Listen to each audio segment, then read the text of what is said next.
kabataan ang pag-asa ng bayan. Ika nga ni Jose Rizal. Pero itong mga batang ito, kapag walang takot sa Diyos,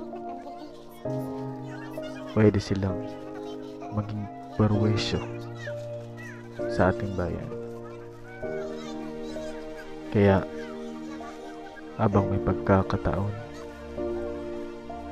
tayong nabigyan ng Diyos ng panahon upang makapagbahagi ng panahon sa ganitong ministry o programa, ay dapat nating gawin,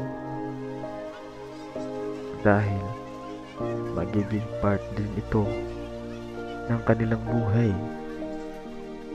at maalala nila na merong Diyos na nagmamahal sa kanila sa pamamagitan ng ganitong programa.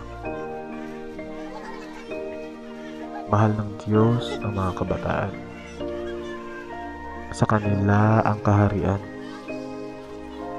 Kaya ating ingatan ang kanilang kinabukasan na ipagdasal sa Diyos na maging maganda ang kanilang buhay sa darating pang mga araw.